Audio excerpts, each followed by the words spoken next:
Halo, apa kabar? Assalamualaikum warahmatullahi wabarakatuh. Saya Herzul Beno Arif. Partai Demokrat akhirnya mengambil langkah hukum terhadap 4 media sosial milik para pendukung mantan Presiden Joko Widodo yang oleh para netizen ini sering disebut sebagai Termul atau alias Ternak Mulyono. Saya nggak tahu kenapa kok bisa seperti itu ya. Mulyono ini kan nama lain dari Joko Widodo yang diakuinya waktu itu nama kecil dia karena sakit-sakitan, kemudian nama oleh orang tuanya namanya diganti Joko Widodo gitu ya. Nah, dari 4 akun yang dilaporkan tersebut, salah satunya adalah akun channel YouTube Kajian Online yang kemarin sudah kita bahas ya karena dia telah minta maaf secara terbuka kepada Susilo Bambang Yudhoyono dan satu akun @bangboy yang sebelumnya tidak disebutkan dalam somasi. Sementara satu nama lagi yakni Zulfan Lindan yang juga memiliki channel YouTube Indonesia Unpacking itu ternyata tidak termasuk yang dilaporkan. 2 akun lainnya yang juga masuk dalam somasi adalah channel YouTube Agri Fanani yang tergabung bahkan dia menjadi ketua YouTuber Nusantara dan akun TikTok ini ya, Sudirowi Budius Ma'ruf Piliang. Alasannya mengapa kajian online tetap dilaporkan karena permintaan maaf itu disampaikan telah melampaui tenggat waktu 3 kali 24 jam setelah disampaikan somasi. Padahal kan sebelumnya dalam pernyataan kepada media, politisi Partai Demokrat Andi Arief itu menyatakan mereka menerima permintaan maaf tersebut. Akun YouTube dengan nama kajian online itu mengunggah video permintaan maaf pada Senin tanggal 5 Januari. Ini berarti kalau dihitung tanggal 31, rupanya bukan hari kerja juga dihitung ya, makanya dianggap melewati batas ya. Artinya kalau waktunya ya berarti tanggal 31 itu tanggal 3 Januari. Tapi biasanya kan tanggal 31 dan tanggal 1 Januari masih dianggap hari libur. Atau bukan ini ya. Dalam videonya, kajian online itu mengucapkan permohonan maaf kepada Bapak SBY dan Demokrat. Kami juga berterima kasih atas waktu yang sudah diluangkan rekan-rekan untuk berdiskusi bersama kami atas jumlah konten yang perlu diperbaiki dan direvisi. Itu antara lain. Masih panjang ceritanya, tapi kemudian di konten yang cukup panjang itu dia menyinggung lagi kasus Roy Suryo. Nah, pada waktu itu Andi Arief meresponnya dengan mencolek akun SB Yudhoyono, @SB Yudhoyono dan Partai Demokrat. Mudah-mudahan ke depan tidak terulang dan bisa menjadi pelajaran. Sekali lagi soal ijazah Pak Jokowi tidak ada urusannya dengan Pak SBY dan Partai Demokrat, kata Andi Arief yang kini menjabat sebagai Komisaris PT PLN Persero. Namun rupanya Badan Hukum Partai Demokrat itu punya pertimbangan lain. Setelah mereka melayangkan somasi pada tanggal 31 Desember, itu yakni pada waktu itu yang disebutkan di dalam somasi itu yang utama itu adalah akun TikTok Sudirowi Budius M. Piliang. Dan kemudian di situ juga disertakan nama Zulwan Lindan, kajian online, dan Agri Fanani. Tidak dijelaskan konten apa yang membuat SBY berang dan kemudian Partai Demokrat mengambil langkah hukum. Hanya akun Budius yang disebutkan. Ya, ini Badan Hukum Demokrat mempersoalkan salah satu unggahan Budius dalam akunnya yang menyebut SBY terlibat dalam isu ijazah Jokowi. Ini memang soal ini yang kelihatannya mengganggu Jokowi dan ternyata sebenarnya yang dipersoalkan kalau lihat konten-konten di kalangan pendukung Jokowi itu termasuk Megawati juga yang dipersoalkan. Nah, video dari Budius ini kalau nggak salah di TikTok ya, ini diunggah pada hari Selasa tanggal 30 Desember 2025 pada pukul 11.06 ini pagi hari, antara lain menyebut ini yang di dalam somasinya disebutkan begini, dengan berbagai impian besar tentu Pak SBY harus memutar otak, tidak bisa bermain bersih karena kita tahu juga politik itu kotor teman-teman. 1.001 cara pasti dilakukan untuk bisa menjatuhkan lawan politiknya. Salah satunya ya dengan isu ijazah biar Pak Jokowi tidak bisa fokus menjadi kingmaker lagi di Pilpres. Disibukkan dengan isu-isu yang tidak jelas, yaitu ijazah, baik ijazah Pak Jokowi maupun ijazah Mas Gibran, terus saja digonjang-ganjingkan oleh pion-pion mereka, yaitu Roy Suryo. Jadi kalau dari unggahan ini memang terlihat bahwa dia menuduh bahwa SBY ini eh, ikut bermain di belakang itu melalui pionnya, yaitu Roy Suryo. Roy Suryo memang dia dulu adalah kader Partai Demokrat kan, tapi sekarang dia sudah mengundurkan diri. Jadi Roy Suryo sendiri membantah kalau dia ada kaitannya dengan Partai Demokrat.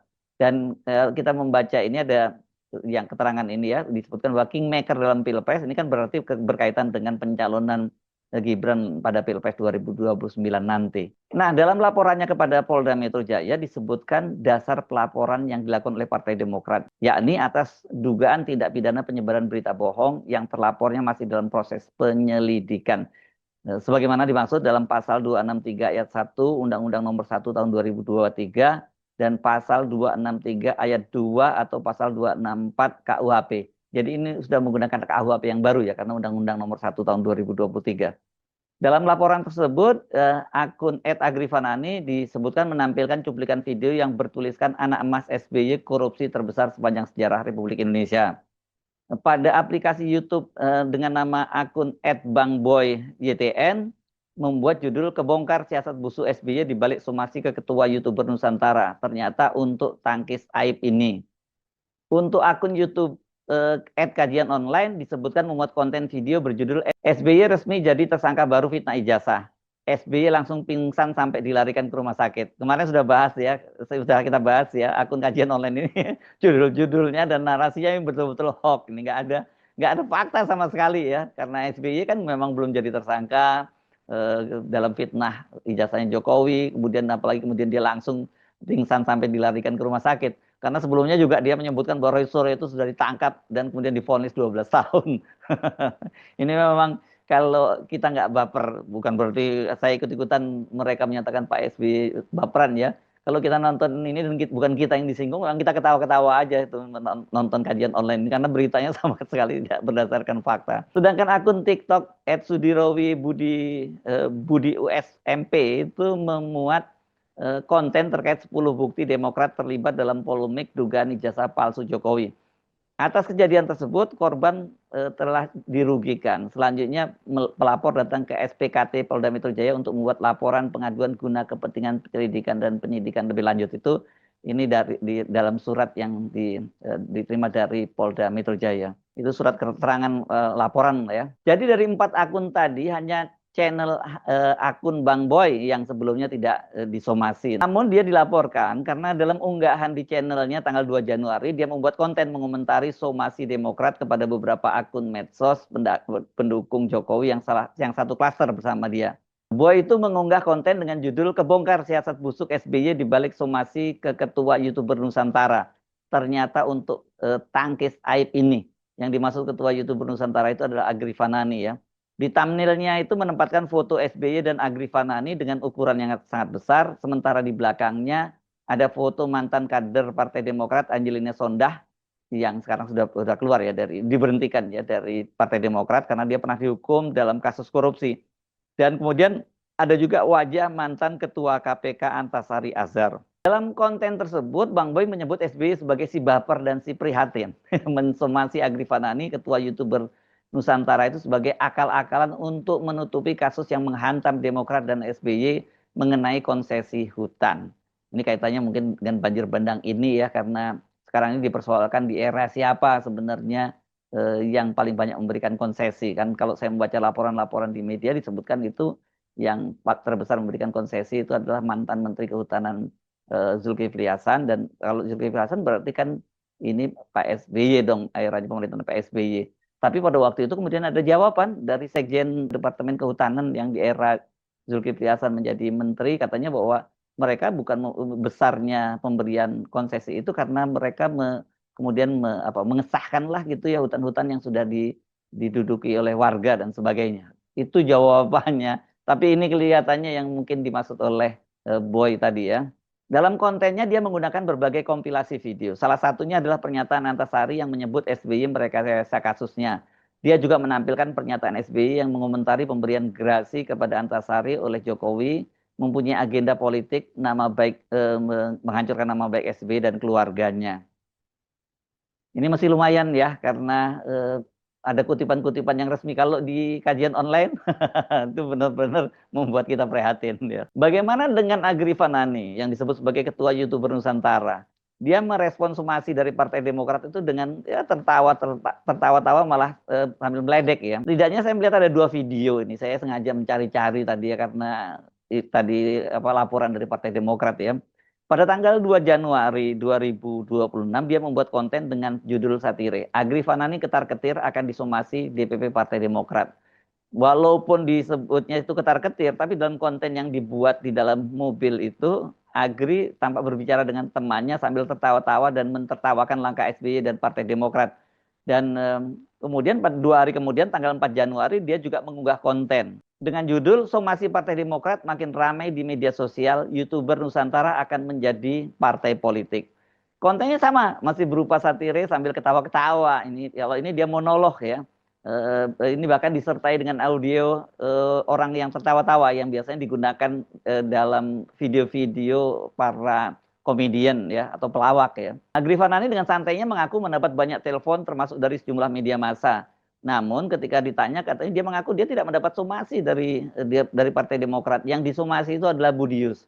Memang resminya surat ya, somasi itu pada Budius tapi disebut nama di bawahnya ada 3 nama tadi ya, nama Agri Fanani, nama Zulfan Lindan, dan kajian online. Nah kalau lihat respon dari akun yang disomasi, kecuali akun kajian online yang sudah minta maaf ini ya, nampaknya mereka santai dan nggak terlalu serius menanggapi somasi dari Partai Demokrat.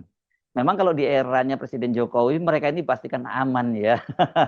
Nah sementara lawan-lawan Jokowi, jangan berharap bisa aman ya. Tapi kalau sekarang bagaimana ya? Apakah mereka juga masih tetap aman? Atau akhirnya ya mereka itu harus berhadapan dengan hukum karena fitnahnya tidak terbukti. Kasus pelaporan dari Partai Demokrat dan SBY ini sesungguhnya bisa menjadi semacam test case ya. Apakah konstelasi politik sudah berubah atau belum? Kalau mereka aman-aman saja, ya ini makin mengkonfirmasi banyak sekali tuduhan, banyak sekali tudingan bahwa Jokowi itu masih sangat sakti, dia masih punya akses yang sangat besar kepada aparat penegak hukum di Indonesia ini. Sebaliknya, bila mereka diproses dan kemudian bergulir ke pengadilan, ya berarti ada harapan lah situasi mulai sedikit berubah. Sebab kalau merujuk pada kasus salah satu daihatnya Jokowi, yakni Sylvester Matutina, yang sudah inkrah vonisnya itu, sampai sekarang dia juga tidak kunjung ditangkap oleh Kejaksaan Agung. Bagaimana mau dieksekusi? Alasannya karena memang nggak ditemukan, nggak ditemukan atau nggak niat mencarinya begitu ya. Ini mari kita tunggu saja. Dan kalau kemudian ternyata kasus ini bergulir ke ranah hukum, yang paling apes tentu saja salah satunya yaitu pemilik akun kajian online yang sampai sekarang saya tidak tahu siapa namanya, karena dia tidak pernah menyebutkan namanya ketika dia berbicara ya, ketika dia monolog misalnya di konten-kontennya. Ya, dan ini sudah minta maaf tapi masih bergulir ke ranah hukum, dan apalagi kalau nanti kemudian dia harus divonis karena dianggap atau dinilai oleh hakim dia sudah memfitnah Susilo Bambang Yudhoyono, mantan Presiden RI yang ke-6. Saya Subno Arif, sampai jumpa lagi. Wassalamualaikum warahmatullahi wabarakatuh.